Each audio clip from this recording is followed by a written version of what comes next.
Hello friends, welcome to Bhadra IAS academy YouTube channel, जो है आपका वन स्टॉप डेस्टिनेशन आपके UPSC and state PCS exams के लिए। यहाँ आपको एक स्मार्ट तरीके से इशू बेस्ड मैनर में नेशनल एंड इंटरनेशनल सिग्निफिकेंस के करंट अफेयर्स का होलिस्टिक कवरेज मिलेगा। और वीडियो के स्टार्ट में ही आपको एग्जाम पॉइंट ऑफ व्यू से इंपॉर्टेंट एक एमसीक्यू क्वेश्चन बताया जाएगा, जिसका आंसर आपको इस वीडियो के एंड में मिलेगा। तो वीडियो को आखिर तक देखना ना भूलिएगा।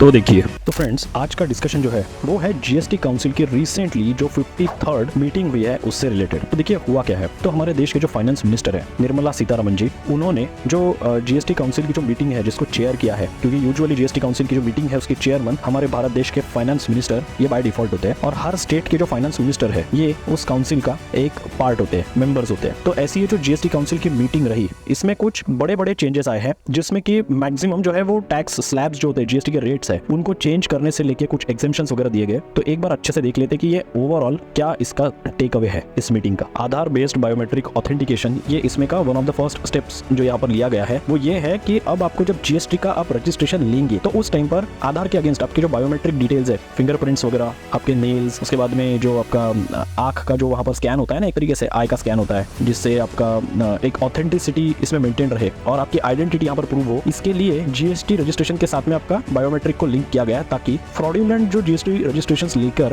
एक तरीके से इनपुट टैक्स क्रेडिट लेने के लिए एक बहुत बड़ा रैकेट चलता है, तो उसको यहाँ पर कर्ब किया जा सके। उसी के साथ साथ जो जीएसटी है मिल्क के अलग अलग कैंस के ऊपर, मतलब यहाँ पर जैसे स्टील, आयरन, एल्यूमिनियम या फिर जो पेपर वगैरह के जो कार्टन्स में आते हैं ना, दूध आता है, तो वो अब यूनिफॉर्मली सारे कैटेगरीज ऑफ कैंस के ऊपर एक ही 12% का जीएसटी यहाँ पर लगाया गया है। और यहाँ पर सेंट्रल गवर्नमेंट ने एक बहुत बड़ी बात की है। सेंट्रल गवर्नमेंट ने यहाँ पर अपना इंटेंट दिखाया है, वो है पेट्रोल एंड डीजल जैसे फ्यूल्स को जीएसटी के एम्बिट में लाने का। अब आपको पता है कि जीएसटी जो है, ये जीएसटी काउंसिल जो बॉडी है, इसमें स्टेट्स एंड सेंट्रल गवर्नमेंट ये दोनों का पार्टिसिपेशन होता है, और यहाँ पर मेजॉरिटी जो है वो स्टेट्स की है। तो स्टेट्स जब तक के नहीं चाहेंगे तब तक के पेट्रोल डीजल ये जीएसटी के एम्बिट में नहीं आ सकता। तो यहाँ पर सेंट्रल गवर्नमेंट ने अपनी साइड क्लियर करते हुए ये कह दिया है कि वो पूरी तरीके से उनका इंटेंशन है, वो रेडी है कि वो जीएसटी को, पेट्रोल डीजल को जीएसटी के एम्बिट में लाने के लिए तैयार है। जो कि अभी फिलहाल जैसे कुछ चीजें, फॉर एग्जांपल लीकर जो है, या फिर aviation turbine fuel, petrol, diesel और सिगरेट्स वगैरह ऐसी चीजें, ये जीएसटी के अंदर नहीं आती है, ये जीएसटी से बाहर रखी गई है, और इनके ऊपर काफी हेवी टैक्सेशन होने के कारण आज जो हम रेट्स पे कर रहे हैं वो इनके रेट्स है। अदरवाइज अगर ये जीएसटी में आ जाते हैं तो मैक्सिमम स्लैब 28% का है, उसके कारण काफी सस्ते में एंड कंज्यूमर को ये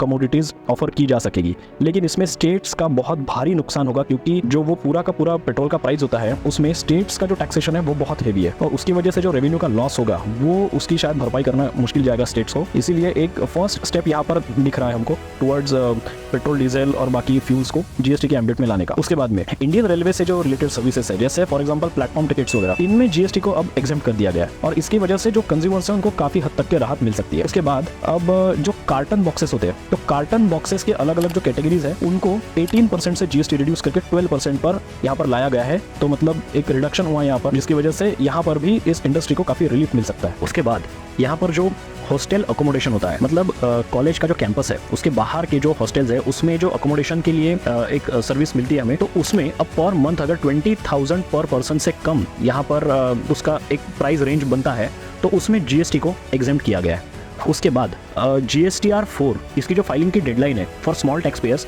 इसको यहाँ पर 30th ऑफ अप्रैल से बढ़ाकर 30th ऑफ जून कर दिया गया है, जिसकी वजह से जो फाइनेंशियल ईयर 2024 और 25 के ऑनवर्ड्स ये जो स्कीम है ये अप्लीकेबल रहेगी, और इसमें यहाँ पर बेनिफिट मिलेगा स्मॉल टैक्स पेयर्स को। उसके बाद waiver of interest and penalties for non fraudulent cases, यहाँ पर जो 2017-18 से लेकर 19-20 के जो फाइनेंशियल ईयर्स है, इसमें जो जिन लोगों को पेनल्टीज एंड सरचार्जेस वगैरह लगे थे वो यहाँ पर एक तरीके से पूरा होलिस्टिक मैनर में उनको हटा दिया गया है, प्रोवाइडेड उन्होंने जो उनका ड्यू अमाउंट है वो पे कर दिया है, या फिर वो बिलिंग है पे करने के लिए। विलफुल डिफॉल्टर्स के लिए या फिर फ्रॉड वाली केसेस के लिए, या सेपरेशन और फ्रॉड्स वाले जो भी केसेस है उनके लिए ये लागू नहीं होता है। ये जिन्हें विलफुली भरना है अमाउंट, बट उनके ऊपर सरचार्जेस एंड जो पेनल्टीज वगैरह इंटरेस्ट है वो बहुत हाई हो चुके हैं, उनको यहाँ पर एक तरीके से रिलीफ दिया गया है। एक बार जीएसटी काउंसिल को यहाँ पर देख लेना इंपॉर्टेंट होगा एग्जाम पॉइंट ऑफ व्यू से। तो जीएसटी काउंसिल मतलब जीएसटी मतलब गुड्स एंड सर्विसेज टैक्स, और ये इसको गवर्न करने के लिए एक तरीके से हमने एक कॉन्स्टिट्यूशनल बॉडी बनाई है जिसे हम जीएसटी काउंसिल कहते हैं। अब जो जीएसटी का लॉ है, ये लॉ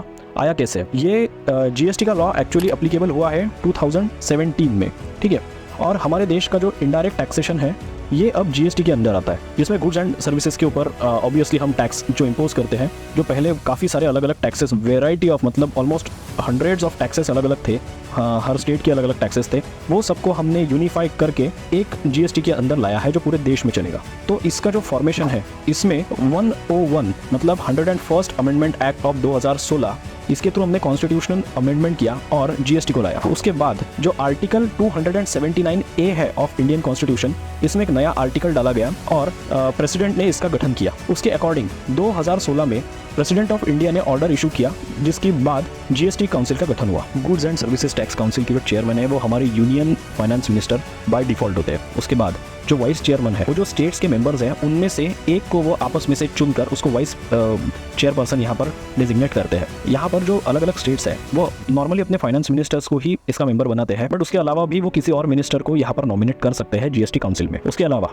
अब जो CBIC है मतलब central board of indirect taxes and customs, उसके जो चेयरपर्सन है वो यहाँ पर एक परमानेंट इन्वाइटी होते हैं, दो उनको यहाँ पर वोटिंग राइट्स नहीं दिए जाते। और जो यूनियन रेवेन्यू सेक्रेटरी है मतलब department of revenue ministry of finance के जो सेक्रेटरी है वो यहाँ पर एक ऑफिशियल सेक्रेटरी जीएसटी काउंसिल के होते हैं बाय डिफॉल्ट। जीएसटी काउंसिल में जो सेंट्रल गवर्नमेंट है उनको 1/3 वोट्स का 1/3 मेंबर्स प्रेजेंट एंड वोटिंग उसमें वेटेज दिया गया है, और जो 2/3 वेटेज है वोट्स का वो एक्चुअली स्टेट्स के पास है। और जीएसटी काउंसिल की मीटिंग में किसी भी प्रकार का जीएसटी एक्ट में अमेंडमेंट या फिर जीएसटी के वर्किंग में जो चेंजेस है वो अगर हमें लाने होंगे तो उसके लिए 3/4 मेंबर्स का यहाँ पर कंसेंसस होना जरूरी है। मतलब जब तक 3/4 मेजोरिटी से कोई डिसीजन वहाँ पर क्लियर नहीं होगा तब तक कि वो इंप्लीमेंट नहीं किया जाएगा। और जीएसटी काउंसिल का जो नॉर्मली वर्किंग है उसमें जीएसटी टैक्स स्लैब्स जो है, टैक्स के रेट्स है, उनको चेंज करना, कौन से टैक्स स्लैब में कौन सी कमोडिटीज आएगी ये डिफाइन करना। नॉर्मली हमारे यहाँ पे आज 5 स्लैब देखी जाती है, 0%, 5%, 12%, 18% एंड 28%। 28% में मोस्टली जो लग्जरी प्रोडक्ट्स है जैसे हाई एंड कार्स वगैरह ऐसे प्रोडक्ट्स आपको देखने को मिलेंगे, जबकि जो